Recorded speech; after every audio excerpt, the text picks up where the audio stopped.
নমস্কার বন্ধুরা, রূপাস কিচেনে সবাইকে স্বাগতম। আজকের রেসিপি মুচমুচে ভেজ পকোড়া। ঘরোয়া কিছু উপকরণ দিয়ে বানিয়ে নেওয়া যায় আর এর স্বাদ হয় দুর্দান্ত। এটা গরম ডাল ভাতের সঙ্গে বা শুধু বা চা কফির সঙ্গেও খেতে দুর্দান্ত লাগে।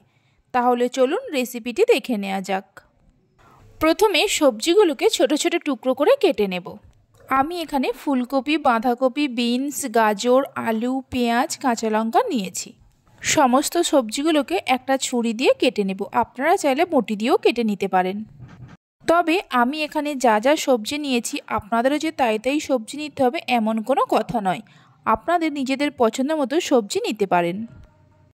সমস্ত সবজিগুলো ছোট ছোট করে কেটে নেওয়া হয়ে গেছে। এবার সবজিগুলোকে অন্য একটা পাত্রে ঢেলে নিয়ে সবজিগুলোকে ভালো করে ধুয়ে নেব।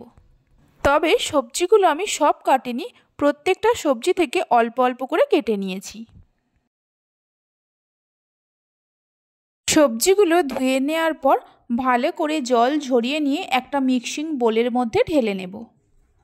অবশ্যই জলটা ভালো করে ঝরিয়ে নিতে হবে। সবজিগুলো ঢেলে নেওয়ার পর এর মধ্যে আমি আরও কিছু সবজি অ্যাড করব। দিয়ে দেব 1 মুঠো পালং শাক কুচি, 1 মুঠো ধনেপাতা কুচি, 2টো মিডিয়াম সাইজের পেঁয়াজকে কুচিয়ে দিয়ে দেব, 4-5টা রসুনকে থেঁতো করে দেব, 3টে কাঁচা লঙ্কাকে কুচিয়ে নিয়ে দিয়ে দেব। কাঁচা লঙ্কাটা চাইলে আপনারা আরও একটু বাড়িয়েও দিতে পারেন। স্বাদ মতো লবণ দিয়ে দেব। সবজির সঙ্গে লবণটাকে মিশিয়ে নেব। সবজির সঙ্গে লবণটা ভালো করে মিশিয়ে নিয়ে 8 থেকে 10 মিনিটের জন্য রেখে দেব। তাহলে সবজি থেকে প্রচুর পরিমাণে জল বের হবে। লবণ মিশিয়ে নেওয়া হয়ে গেছে, এইভাবে রেখে দেব। 10 মিনিট পরে দেখাচ্ছি, দেখুন সবজি থেকে কতটা জল বেরিয়েছে। এবার এর মধ্যে দিয়ে দেব 1 চামচের 3 ভাগের 1 ভাগ হলুদের গুঁড়ো, 1 চামচের 3 ভাগের 1 ভাগ ঝাল লঙ্কার গুঁড়ো। ঝাল লঙ্কার গুঁড়োটা চাইলে একটু বাড়িয়েও দিতে পারেন। 1 চামচের 3 ভাগের 1 ভাগ জিরে গুঁড়ো দিয়ে দেব আর 1/2 চামচ দিয়ে দেব ভাজা মশলা।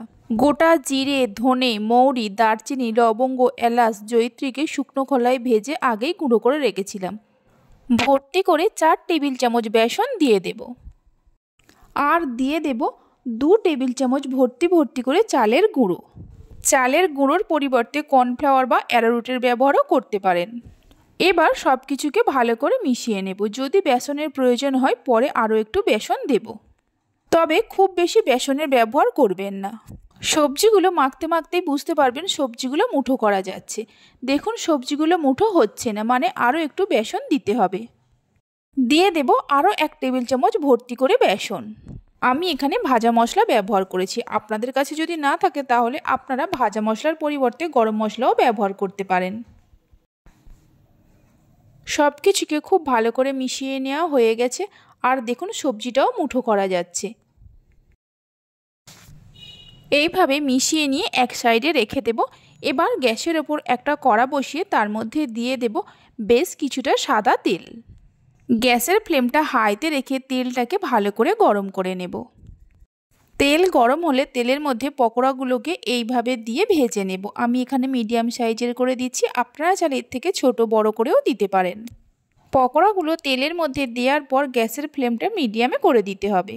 মিডিয়াম ফ্লেমে এইভাবে 1 থেকে 1.5 মিনিট রাখার পর একটা চামচ দিয়ে এইভাবে উল্টে দেব। এইভাবে উল্টে পাল্টে গ্যাসের ফ্লেমটা মিডিয়ামে রেখে পকোড়াগুলোকে ভালো করে ভেজে নেব।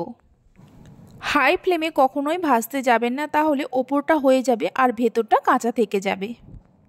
পকোড়াগুলোকে ভালো করে ভেজে নেওয়া হয়ে গেছে। এর থেকে আর বেশি লাল করব না।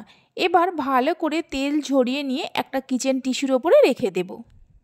তাহলে এক্সট্রা যে তেলটা আছে সোপ করে নেবে। ওই তেলের মধ্যে বাকি যে পকোড়াগুলো আছে ভেজে নেব। সমস্ত পকোড়াগুলো ভেজে নেওয়া হয়ে গেছে। এইভাবে একবার ভেজ পকোড়াটা বাড়িতে বানিয়ে দেখতে পারেন, খেতে অসাধারণ লাগে। আপনারা যদি নিরামিষ দিনে বানাতে চান তাহলে পেঁয়াজ আর রসুনের ব্যবহারটা করবেন না। পকোড়াগুলো ভেজে নেওয়ার পর একটা পকোড়াকে আমি ভেঙে দেখাচ্ছি, দেখুন পকোড়াটা কত সুন্দর হয়েছে। আজকে আমার এই রেসিপিটি যদি আপনাদের ভালো লেগে থাকে অবশ্যই একটা লাইক করবেন আর আমাকে কমেন্ট করে জানাবেন। ভালো লাগলে চ্যানেলটি সাবস্ক্রাইব করে পাশে থাকা বেল আইকনটি প্রেস করবেন। আপনারা সবাই ভালো থাকবেন, সুস্থ থাকবেন। ধন্যবাদ।